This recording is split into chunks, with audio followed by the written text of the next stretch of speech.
কি ব্যাপার? হ্যাঁ, কি হয়েছে? হুম, এরকম কেন তোমরা সবাই? মোটা? হুম, কিছু বলবে? এখনো বাসায় যাও না কেন তোমরা? হ্যাঁ, বাসায় যাও। এই ঠান্ডার ভিতরে এখনো বাহিরে? হ্যাঁ, আমার দিক তাকাই থাকলে লাভ নাই। বাসায় যাও, বাসায়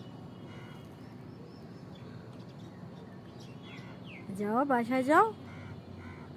শীতে কিভাবে রয়েছে বাবা? ঠান্ডা লাগে না?